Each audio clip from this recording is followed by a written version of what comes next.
Exploding these nuclear weapons ended up basically acting as beacons to a number of ET races in our general area. The primary energy pulse that occurs in one of these explosions sends an energy that feeds back through the fabric of space-time. All stars, all planets are connected through electromagnetic filaments. Scientists call these connections the cosmic web. It looks like a giant spider web all throughout the cosmos. When a nuclear explosion occurs, it sends a feedback through this cosmic web. This is a problem because these extraterrestrials not only communicate through this cosmic web, but they actually travel through it from star to star. Therefore, when we detonated these devices, we sent out a signal saying not only are we at a certain level of advancement, but we're not at a certain level of advancement spiritually. A single Navy operative went into Germany. This is like 1939. He didn't believe this, but there was very strange organizations and different research groups all over, not just Germany, but in the occupied countries too. And strangely enough, Germany was putting in production fantastic vehicles. They didn't have wings on these aircraft. They didn't have empennage or tails. They had landing gears. Some of them were triangular shaped. Some were rectangular shaped. Some were round shaped, like a saucer. And so he, being a spy for the Navy, found out all of these fantastic situations that were going on inside of Germany. And this is an important point. Instead of him going to his boss, coming back to the United States, he went directly to the Secretary of the Navy, Forrestal. Forrestal gets tapped on the shoulder. He gets told, don't select a Navy officer to head up these operatives. What? He's told to select somebody who had never been in Annapolis.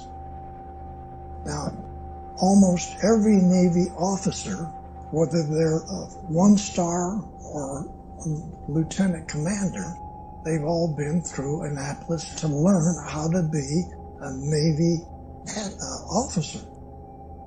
It turns out Forrestal is told that every book in the libraries, every book in the colleges, every book in the universities, every book on this planet is misinformation. It's misinformation. So, which is initiated by the Draco reptilians as far back as 6,000 years ago. The reptilians really came into control and started to be able to manipulate what was going on the face of the planet about 6,000 to 7,000 years ago. It is true that they have different masking technologies to be able to be in a room and look like a human, but usually they're in underground bases in various places on the globe, as well as in a huge area in Antarctica. The southeast region has a large number of underground caverns that are kept extremely warm, too warm for humans, by geothermal heat. It's a perfect place for all of these colonies that the reptilians have. They're basically cities, huge cities with millions of them. So, the Secretary of the Navy selects Rick Abada. He's not even an American. He comes over here with his family. He goes to school here. He goes to the second year in high school. He leaves school. He joins the Navy as a third-class seaman, works his way up in the Navy. Now he's a commander, okay? That commander is selected by the Secretary of the Navy to head up all of these operatives, to go back into Germany and find out what's going on. Because that individual had never had misinformation given to him about every technical field on the planet. Now, if you were to go to San Diego and look over at North Island, you're going to see a tall building like this. There's a small office in the top of that building, which is a secret office for the Admiral. This is where the operatives come to. So the Admiral's aide comes to my barracks, taps me on the shoulder, and he only says one word: he's here. We drive over to that building, we get up to the top, we go into this conference room, a small room. Admiral Riccaboni sits here, I sit here, and one of 3 other bosses that I have are all captains. So now I have 3 captains as bosses, and now a 2-star admiral. He just got another raise. Wow. He just came back from Lockheed. He just came back from Scripps Institute. He just came back from all the aircraft company. Wow. Now he's got these operatives coming in. So the operative sits on the other side of the table. He discloses to us these fantastic things that Germany is doing that make no sense. Now I have 8 girls and 3 PhDs as a group. We put together a package from what the operative brings back. Some of it is photographs. Once in a while, it's a manual, hardly any manual. A couple of manuals were not even in English, German, or any other language. They were extraterrestrial hieroglyphics. You see all of this stuff. You hear it. You understand what the Germans are doing. They didn't just get documents from the extraterrestrials. They got brand spanking new space vehicles. Here's one. Here's another one. They brought these. They take you inside. They show you how to drive it. So they put me in a secret laboratory which is designing not flying wings like Northrop does, okay? These are just a fuselage with no wings and no tail. Half airplane, half spaceships. This is what Northrop was designing. Our first spaceships are U.S. Navy attack class submarines. We put together programs that went all the way out into the galaxy, not just this galaxy.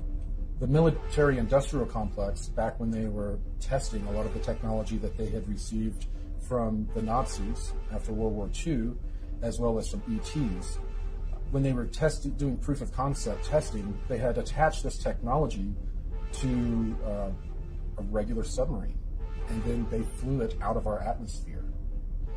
That was the first time that they were really able to fly a vessel out of our atmosphere using electrogravitic technology. The reason that they used the submarine was, of course, because they were self-enclosed. The crews that served on them were used to serving 6 months or more away from home, having all of their supplies with them, and they had the psychology of being able to handle those tight quarters for such a long time. The technology developed to a point to where they developed the finances, this financial schemes, to begin to build out fleets of these long cigar-shaped craft. Some of them were kilometer long or longer. and they could make them longer by putting in sections. And the sections were modular, just like in modern submarines. They could take apart the fuselage and pull out sections. It could, one of these modules could be set for like 3 or 4 months as a laboratory for a bunch of different scientific programs. And then at its next time at port, the modules are swapped out, and then it's a hospital ship. The modules swapped out the next time, and it's a troop transport, or it's just a long-haul freighter. So these ships are very modular, and in the beginning, they were using power systems that were nuclear. Then they moved to thorium type of electrical generation, and then they moved to some sort of zero-point electrical generation, and that is what they currently use. This is totally unreal that this happened like in 1942 on this planet. Extraterrestrial come from who knows where out in the galaxy. Germany gets to be the country that these Draco reptilians pick out to do 2 types of missions. One, to remove all of the people that Hitler didn't want in his country, and every one of them around the planet. 2, to take every man, woman, and child on this planet and put them in slave factories, men, women, and children, to build and construct all these different types of Draco Navy space battle group ships. This may sound like insanity. This is what happened. The closest we ever came to having technologies and the existence of non-terrestrials go public was actually in 1962-63. I'm told through Alliance sources that President Kennedy was indeed going to make some announcements, and also make announcements that he was going to take drastic steps against some of these secret societies that were running the planet. Therefore, they worked through the CIA to have him eliminated. When he was eliminated in a very public way, the cabal came into power in a very public way.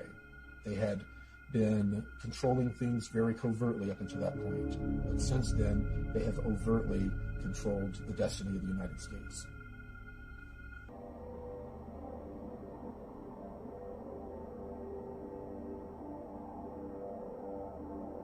Solar Warden went active 1980, 1981. It was funded in large part by SDI, through President Reagan, though that money was funneled off in many different programs. Solar Warden was developed to do exactly what its namesake says, to police our solar system. We had the technology to prevent these interloper ET races from coming into our solar system, grabbing our people and leaving. We could now stop them.